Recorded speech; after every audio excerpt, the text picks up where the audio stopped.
آج عمران خان ایک popular political leader ہے. نیشن بلڈنگ کے لیے ایک پاپولر پولیٹیکل لیڈر کا ہونا بہت ضروری ہے. نمبر 1 ہم ایک قوم بن سکتے ہیں.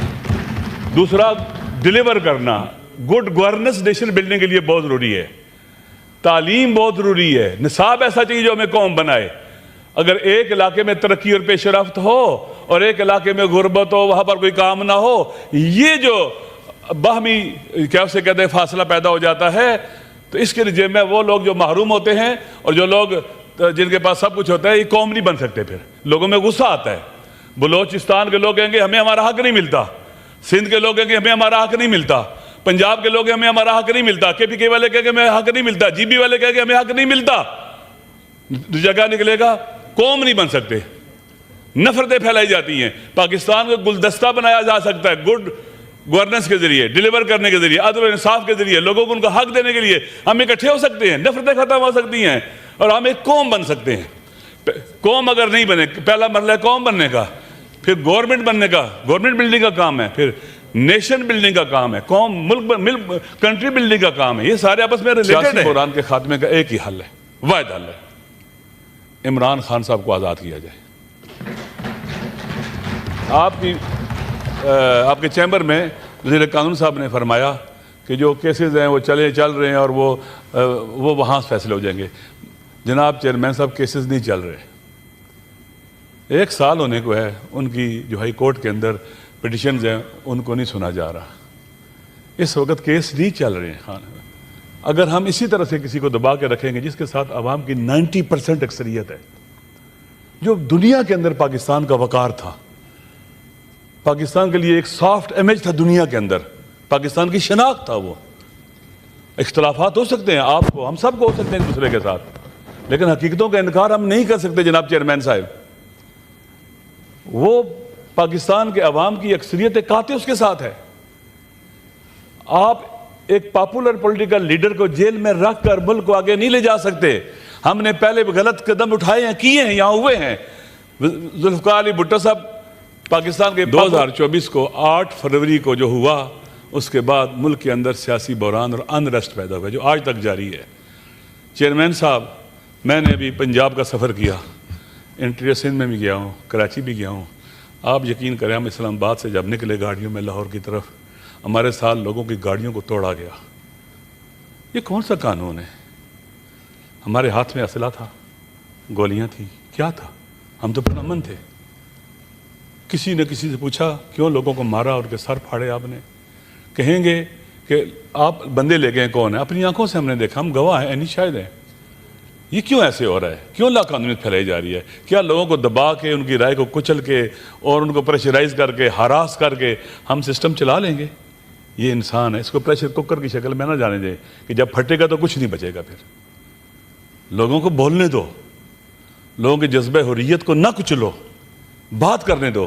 ملک کی سافٹ پاور بڑھتی ہے. اگر لوگ احتجاج کرتے ہیں آئین اور قانون کے دائرے میں رہتے ہوئے, اس سے ملک طاقتور ہوتا ہے. دھرنا دیتے ہیں, بھوک ہڑتال کرتے ہیں, مظاہرہ کرتے ہیں, ملک طاقتور ہوتا ہے. اس سے عوام میدان میں ہوتے ہیں. اگر عوام میدان میں ہو تو دنیا کی کوئی طاقت بھی, بڑی سے بڑی طاقت بھی اس ملک کو نقصان نہیں پہنچا سکتی. جناب, نا انصافی ہے, اسی لیے ساری تباہی بربادی ہے. ہم کیا کہیں کہ عدلیہ بہت اچھا کام کر رہی ہے, بہت اچھا کام کر رہی ہے. ایک طرف ہمارے اسٹیبلشمنٹ کے بزرگان یہ کہتے ہیں ہمارا سیاست سے کوئی تعلق نہیں ہے. کیا ہم سر پر قرآن رکھ کے کہہ سکتے ہیں کہ ان کا نہیں ہے؟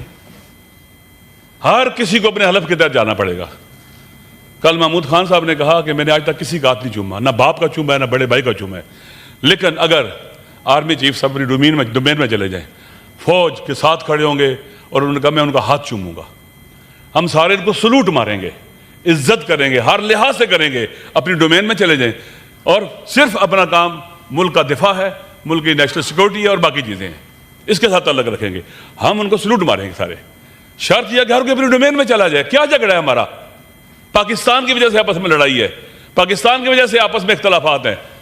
کسی کو حق نہیں ہے کہ اٹھے اور لوگوں کو اٹھا کے جیلوں میں ڈال دے بغیر کسی وجہ کے. مجھے پسند نہیں ہے. آپ یقین کر لیں جناب چیئرمین صاحب, جس دن بھٹو کو پھانسی لگی تھی نا, میں بالکل ینگ تھا, میں بہت رویا تھا اس دن. میں اس دن کراچی تھا, کراچی کینٹ ریلوے اسٹیشن پر تھا. جہاں پر وہ زمین میرا موضوع ہے، بعد میں کرتا رہوں گا انٹرنیشنل ریلیشنز کا. لیکن جو دنیا میں سب کا دور ہے، ایک شخص ہے وہ کہتا ہے کہ میں بہت طاقتور ہوں، جس کا نام ڈونلڈ ٹرمپ ہے. کہتا ہے کہ میرے پاس انلمیٹڈ ملٹری پاور ہے، میں جو چاہوں گا کروں گا. اس نے وینزویلا کے صدر کو، وہاں کے لوگوں کو، فوجیوں کو ساتھ ملایا، بعض جرنیلوں کو ساتھ ملایا، اس کو اٹھا کے لے گیا. اب کہتا ہے گرین لینڈ پہ قبضہ کروں گا. کل کہہ رہا تھا کہ میں ایران پہ حملہ کروں گا. کیوں حملہ کرو گے؟ تم ہو کون؟ آئے کہاں سے ہو؟ یعنی کیا دنیا سے چلے گی جس کی لاٹھی اس کی بھینس؟ ہمیں اس کے مقابلے میں سٹینڈ لینا چاہیے. پاکستان کا ہمسایہ جمہوریہ اسلامی ایران، افغانستان، پاکستان کو اپنے ہمسایہ ممالک کی کانفرنس بنانی چاہیے، بیٹھنا چاہیے، اس طرح کے معاملات کو ڈسکس کرنا چاہیے، ہم اکٹھے ہو جائیں. جناب چیئرمین صاحب، پاور شفٹ ہو رہی ہے ویسٹ ایسٹ کی طرف. ڈونلڈ ٹرمپ پوری کوشش کر رہا ہے کہ یہ shift of power from West to East کا پروسیس سلو کر کے ختم کرے، یہاں بحران کھڑے کرے، سیاسی بحران، معاشی بحران ڈسٹیبلائز کرے، بالخصوص ایشیا کے ہارڈ پوائنٹس کو. وہ ویسٹرن ایشیا ہے، وہ ساؤتھ ایشیا ہے، وہ ساؤتھ چائنا سی ہے. ہمیں پاکستان کو ڈسٹیبلائز نہیں ہونے دینا ہے، کیونکہ پورا ریجن ڈسٹیبلائز ہو جائے گا. لہٰذا اس وقت جو خطرات اور تھریٹس ہیں خالی ایران کو نہیں ہے، خدا نہ خواستہ وہ دیوار ڈھہ جاتی ہے، اسرائیل کہاں تک ایکسپینڈ کرے گا، پھر کہاں تک جائے گا؟ اس لیے ہماری ذمہ داری ہے پاکستانی ہمسایہ ممالک ہونے کے اعتبار سے بھی، برادر اسلامی ملک ہونے کے اعتبار سے بھی، ہم OIC کا اجلاس بلائیں. ابھی جتنے مشکلات کھڑی ہو رہی ہیں، دیکھیں یہ بہت خطرناک صورتحال ڈیولپ ہو رہی ہے. ہم سب کو بٹھائیں، یہاں بلائیں، یا یہاں اجلاس بلائیں ہمسایہ ممالک کا، چائنا کو بلائیں، رشیا کو بلائیں، ترکی کو بلائیں، عرب ممالک کو بلائیں، یہاں بیٹھیں، سعودی عرب کو بلائیں، اور بیٹھ کے فیصلہ کریں کہ ہم کسی کو بھی اس خطے کے اندر کسی ملک پر حملہ کرنے کی اجازت نہیں دیں گے، کسی پر بھی.